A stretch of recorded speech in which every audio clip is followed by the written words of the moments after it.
누구나 한 번쯤 가고 싶어하는 여행이 있습니다. 저도 버킷리스트 중에 하나였는데 드디어 그 버킷리스트 중 하나를 이루고 왔습니다. 바로 크루즈 여행인데요. 크루즈는 남의 이야기일 것만 같았었는데 저도 드디어 크루즈 여행을 하고 왔어요. 크루즈의 매력은 자고 일어나면 다른 나라에 도착해 있고요. 그 나라를 여행하고 돌아와서 또 편안하게 쉬고 일어나면 또 다른 나라에 도착해 있는 것이 가장 큰 매력인데 그게 다가 아니더라고요. 오늘은 제가 크루즈 여행을 하면서 느꼈던 것들, 그리고 크루즈에 좋았던 부분하고 아쉬웠던 부분까지 완벽하게 소개해 드릴 테니까 오늘 영상 참고하셔서 크루즈 여행에 도움 되셨으면 좋겠습니다. 궁금한 내용이나 의견은 댓글로 알려주시면 최대한 정성껏 답변 드릴게요. 저는 롯데관광에서 운영하는 크루즈를 타고 왔는데 코스타 세레나를 타고 서산항에서 탑승해서 오키나와하고 대만 지룽 그리고 부산항으로 돌아오는 코스로 6박 7일 동안 다녀왔습니다. 롯데관광에서 운영하는 크루즈가 좋았던 것이 다채로운 공연이나 롯데관광만의 특별한 혜택인 무제한 맥주 제공, 그리고 깔끔한 시설 등은 뒤에서 소개해드리고요. 가장 만족했던 것은 한국에서 출발해서 한국으로 돌아오는 크루즈라는 것입니다. 우리가 정말 크루즈라고 생각하는 정말 빌딩 같은 선박이 운행하는 크루즈 여행은 아무리 가까워도 싱가포르에서 출발하는 경우가 많습니다. 그러면 비행기 요금은 물론이고요. 오며 가며 시간까지 소비하게 되는데 롯데관광 코스타 세레나는 한국에서 출발해서 한국으로 들어다 보니까 정말 편안하게 여행할 수 있었습니다. 게다가 출발할 때 각 지역별로 집결해서 서산항으로 들어가게 되는데요. 저는 잠실에서 탑승해서 서산항으로 이동할 수도 있었고요. 롯데관광 크루즈는 14년 전세 크루즈 노하우를 활용해서 한국 맞춤형 크루즈 여행이 가능했는데 한국 사람들만 같이 다니다 보니까 한국 노래를 들으면서 춤추고 한국말로 프로그램을 진행하고요. 김치나 비빔밥 같은 한식도 준비되어 있어서 말이 통하지 않을 걱정도 없고 음식이 맞지 않을 걱정도 없었습니다. 추가로 매일 펼쳐지는 셀럽 콘서트나 가수왕 선발대회, 다양한 공연하고 프로그램으로 정말 일주일이 어떻게 지나가는지 모를 정도였습니다. 어쨌든 서산항에 도착해서 기다리던 크루즈에 탑승했는데 탑승하면 가이드님께서 코스타 세레나의 각 구역별 시설 투어를 같이 합니다. 코스타 세레나는 63빌딩보다 큰 크루즈라고 하는데요. 그야말로 정말 어마어마한 규모더라고요. 2011년에 코스타 세레나호가 리뉴얼했다고 하는데 정말 깔끔한 시설들이 참 인상적이었습니다. 이야기가 나온 김에 코스타 세레나의 시설부터 소개해 드릴게요. 먼저 우리가 가장 많은 시간을 보내는 객실부터 소개해 드리면 저는 발코니 룸을 이용했는데요. 싱글 침대 2개하고 커다란 소파 그리고 간단한 책상이 갖춰져 있었습니다. 발코니 룸이라는 이름답게 문을 열고 나가면 시원한 바다를 한눈에 담을 수도 있고 개방감이 좋다 보니 여기가 배라는 생각보다는 호텔이라는 생각이 들었습니다. 그리고 화장실하고 샤워 시설도 깨끗하게 갖춰져 있어서 일주일 동안 정말 편하게 이동하고 쉴 수 있었어요. 다른 방은 구경해보진 못했지만 발코니가 더 넓은 방도 있고 창문만 있는 방도 있고 그렇더라고요. 그리고 그 다음으로 시간을 가장 많이 보낸 곳은 식당인데요. 식당은 3층에 케레스하고 베스타 그리고 9층에 프로메테오 뷔페가 기본으로 보시면 되는데 이곳들은 모두 무료로 식사를 하실 수 있는 곳들입니다. 3층 케레스와 베스타는 아침과 점심에는 뷔페식으로 준비되고요. 저녁은 정찬식으로 구성되는데 메뉴를 보고 원하시는 메뉴를 주문하시면 됩니다. 추가로 9층 프로메테오는 모두 뷔페식으로 준비됩니다. 다음으로 시간을 가장 많이 보낸 내 공연장은 3층부터 5층까지 선수 쪽에 마련되어 있었는데 매일 저녁 정말 다양한 공연을 진행하더라고요. 저는 3층부터 5층까지 정말 다양한 자리에서 공연을 봤었는데요. 모두 다 쾌적하게 공연 관람이 가능했습니다. 그리고 유료로 식사를 하실 수 있는 레스토랑들도 잘 갖춰져 있어서 원하시는 메뉴는 정말 다 드실 수 있지 않을까 합니다. 시설은 헬스장이나 수영장, 카지노 등등도 갖춰져 있어서 여가 생활도 충분하게 즐길 수 있었습니다. 롯데관광 코스타 세레나가 좋았던 것이 매일 저녁에 다음날 프로그램 신문이 배달되는데 신문을 보고 어떤 프로그램이 어디서 진행되는지 보고 참가할 수 있었습니다. 저도 아침에 윤보배의 모닝 스트레칭이나 대공연장 공연, 가수왕 선발대회 같은 프로그램들은 모두 선상신문을 보고 확인했었는데 주요 프로그램들은 엘리베이터를 비롯해서 여러 곳에 고지가 되어 있어서 보고 참여할 수 있었습니다. 이번에는 크루즈 일정에 대해서 소개해 드릴게요. 첫날에는 크루즈 돌아다니면서 구경하고요. 점심 먹고 비상훈련하고 저녁 먹고 저녁 공연까지 보니까 정말 금세 지나갔습니다. 둘째 날은 해상 일정이었는데 아침부터 스트레칭 프로그램에 참여하고요. 크르나 스타쇼나 서커스쇼 같은 프로그램을 즐기면서 편히 쉬면서 일정을 보냈습니다. 셋째 날하고 넷째 날이 첫 번째 기항지 오키나와 관광이었는데 가이드님과 같이 관광을 하는 선택 관광이나 자유 일정으로 여행할 수 있는데 저는 자유 일정을 선택했습니다. 사실 저는 오키나와는 몇 번 다녀와서 최대한 다녀보지 않았던 오키나와 여행을 하려고 했습니다. 오키나와 첫 번째 코스는 토마리 이유마치라는 곳에 다녀왔습니다. 오키나와 크루즈 터미널에서 멀지 않은 곳에 있어서 걸어서 토마리 이유마치까지 갔는데 대략 20분 남짓 걸리더라고요. 토마리 이유마치는 오키나와 수산시장인데요. 다양한 해산물을 드실 수 있는 곳입니다. 저는 일본 여행하면서 스시는 꼭 먹고 오는데 이번에는 토마리 이유마치에서 먹었는데요. 일본 현지인 분들하고 관광객분들이 와서 구경하고 식사하는 곳이었습니다. 점포에 식사할 수 있는 곳이 갖춰져 있는 곳도 있고요. 테이블이 없는 식당도 있는데 토마리 이유마치 곳곳에 테이블이 놓여져 있어서 구매하고 테이블에서 식사하시면 됩니다. 저는 모듬 초밥하고 맥주를 사서 먹었는데요. 오키나와의 오리지널 맥주가 오리온 맥주거든요. 오리온 맥주하고 초밥 사서 먹으니까 진짜 일본 여행 제대로 하는구나 싶었습니다. 일본에서 정말 하고 싶었던 맥주하고 스시 먹으니까 진짜 기분 좋습니다.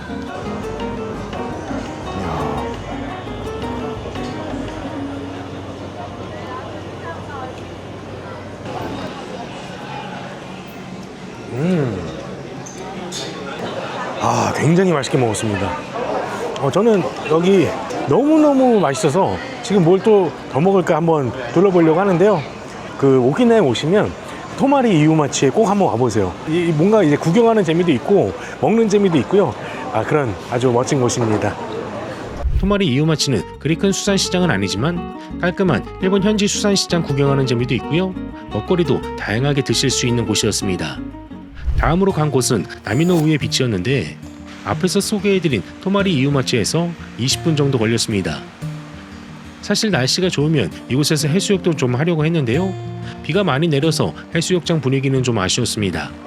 비가 내리지 않으면 여기 바닷물이 정말 에메랄드빛 바닷물이라서 인생사진 제대로 찍을 수 있는 곳이거든요.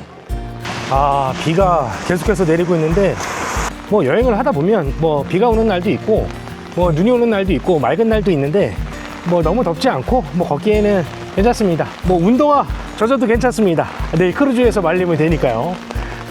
근데 요 예쁜 풍경을 좀 보는 것이 여행의 즐거움인데 그 즐거움 중에 하나를 누리지 못한다는 게 좀 보기에 좀 아쉬워요. 일본은 해수욕하면 바베큐를 많이 먹는데 뒤쪽에는 바베큐를 드실 수 있는 공간도 갖춰져 있었습니다. 세 번째로 이동한 곳은 나미노우에 궁이라는 곳입니다. 앞에서 다녀온 나미노우의 빛이 바로 옆에 있는 신사인데요.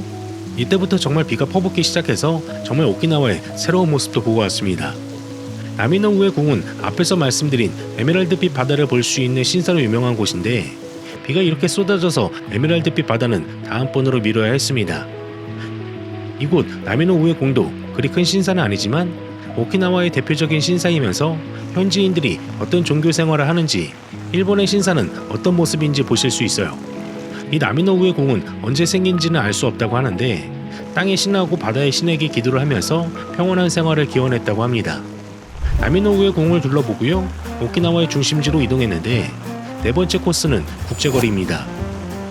국제거리는 오키나와에서 가장 번화한 곳으로 보시면 됩니다. 오키나와의 먹거리나 쇼핑, 호텔 등이 이곳에 모두 모여 있어서 오키나와 여행을 하시는 분들의 10중 8구는 이곳 국제거리 인근에서 묵게 되실 겁니다. 오키나와는 일본 본토하고 꽤나 다른 분위기뿐만이 아니고요. 음식들도 본토와 꽤나 다른 맛이라고 느끼실 건데 제가 소개해드린 곳 한번 가보시면 정말 만족하실 겁니다. 국제거리 코스에서 꼭 가보는 코스는 유키시오 산도입니다. 유키시오 산도는 샌드를 판매하는 곳인데요. 보통 선물용으로 샌드를 구매해서 가시는 선물 가게 같은 느낌입니다. 저는 샌드는 사지 않고 아이스크림을 먹었는데 약간 짭짤하면서 달짝지근한 아이스크림도 정말 인기가 많은 곳이에요. 여기에 샌드가 올라가 있으니까 드셔보시고 마음에 드시면 샌드를 구매하셔도 되지 않을까 합니다. 그리고 다음으로 이동한 곳은 헤이와 도오리 상점가라는 곳인데요. 일본에 가면 어디든 있는 상점가 거리입니다. 특히나 선물 가게들이 많은데 오키나와에서 유명한 것이 앞에서 말씀드린 오리온 맥주도 유명하고요. 스팸도 유명한데요. 이런 오키나와 지역 상품들을 활용한 선물 가게들이 참 많습니다. 관광객들 위주로 되어 있다 보니까 구경하기도 좋고요. 쇼핑하기에 여기만한 곳이 없어요. 특히나 오키나와 중심지 국제거리에서도 중심부다 보니까 쇼핑하고 맛집까지 연계되어서 오키나와 국제거리 가시는 분들은 항상 들리게 되는 곳입니다. 그리고 다음 코스는 오키나와 헤이와 도오리 상점가를 둘러보시면 제일 마키시 공설시장에도 꼭 가보시는 것을 추천해드리는데, 이곳은 앞에서 소개해드린 토마리 이유마치와 비슷한 느낌의 수산시장입니다. 하지만 조금 더 관광객 위주로 되어 있는 느낌이고 2층으로 올라가면 식당도 마련되어 있습니다. 그리고 일본에 가면 한국 사람들이 꼭 들르는 돈키호테도 헤이와 도오리 바로 옆에 있습니다. 저도 돈키호테에 가서 먹거리랑 막내딸내미 장난감도 좀 사고 왔는데, 돈키호테는 한국 사람들이 좋아하는 제품들이 많다 보니까 저도 꼭 들르게 되더라고요. 그리고 오키나와 마지막 코스를 소개해드리겠습니다. 사실 제가 이번에 오키나와에 5번째로 여행을 했던 건데, 지금 소개해드리는 맛집이 오키나와에서 가장 맛있게 먹었던 맛집이었습니다. 바로 주톤지인데요. 오키나와 국제거리 외곽에 있는 곳이라서 잘 눈에 띄지 않는 곳인데 수제 햄버거 맛집입니다. 사실 주톤지에 가면서 여기가 맞나 싶었는데 들어가 보니까 상당히 힙한 분위기라서 이런 곳이 있었구나 했던 곳입니다. 메뉴도 상당히 다양한데요. 저는 베이컨 에그 치즈 버거를 주문했는데 제가 먹었던 수제버거 중에서 가장 맛있었습니다. 굉장히 힙한 곳에서 정말 맛있는 수제버거 드실 수 있는 곳이니까 꼭 가보시기 바랍니다.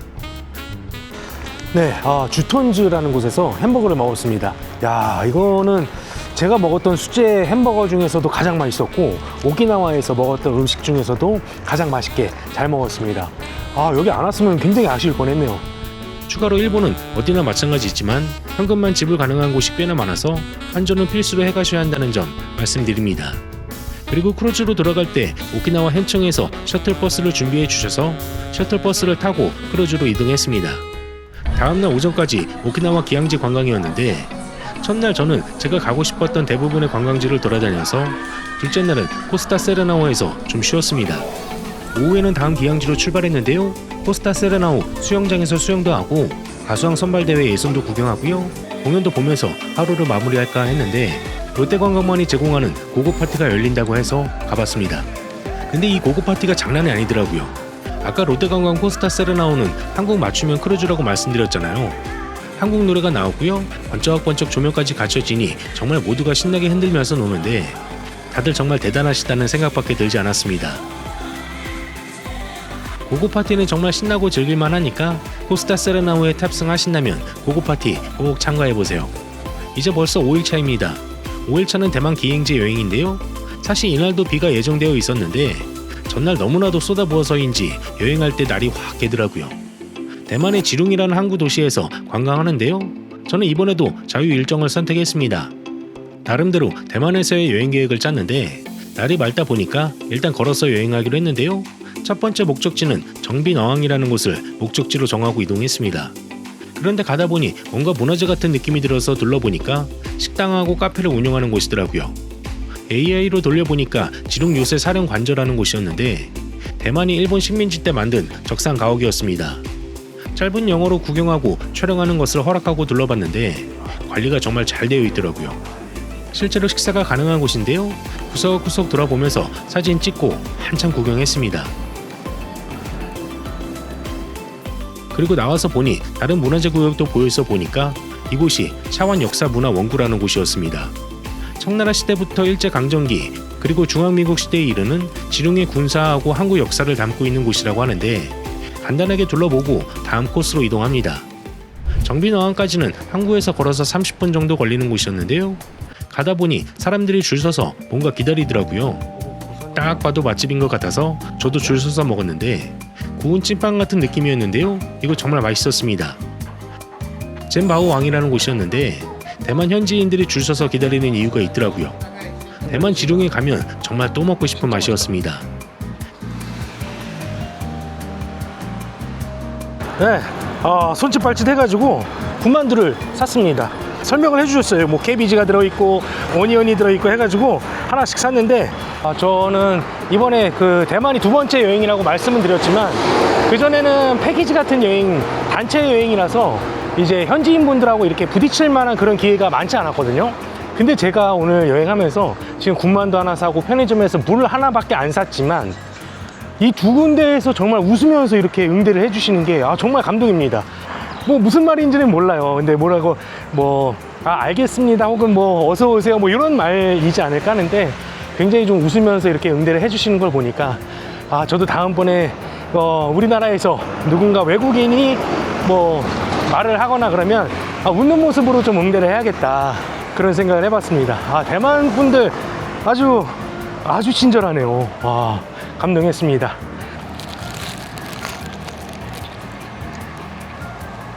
미쳤습니다. 사람들이 왜 줄 서서 먹는지 알겠네.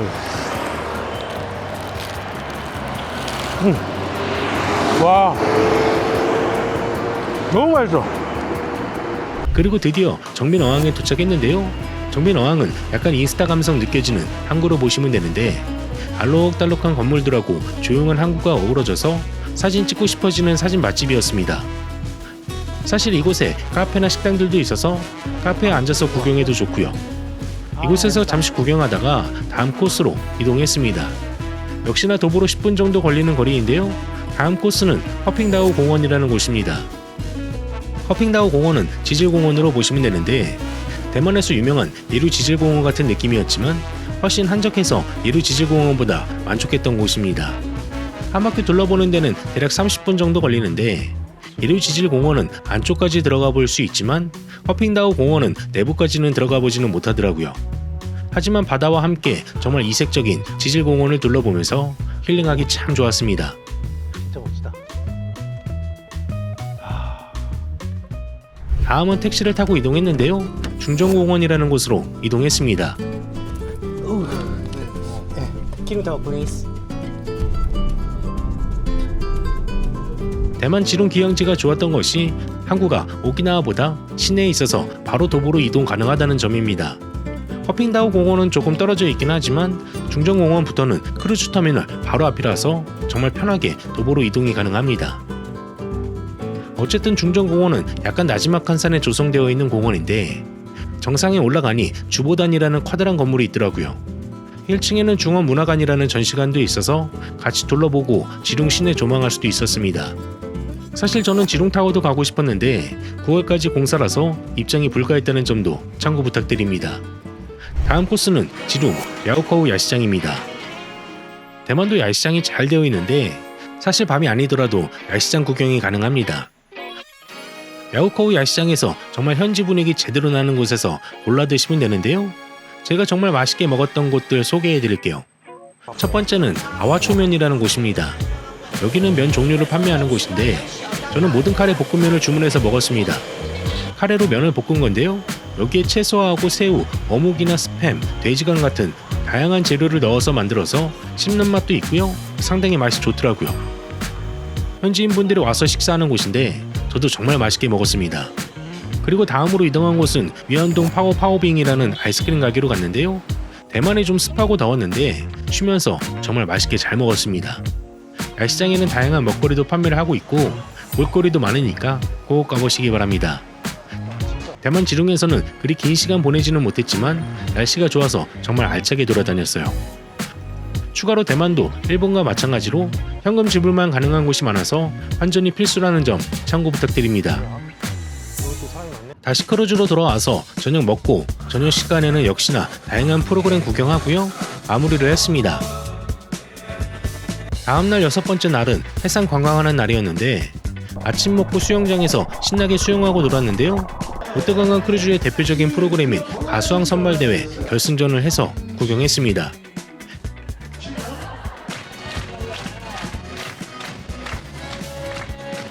그리고 점심 먹고 초청 공연에서는 무명전설 1대 전설 성리씨의 공연이 있었는데 정말 멋지고 화려한 무대였습니다.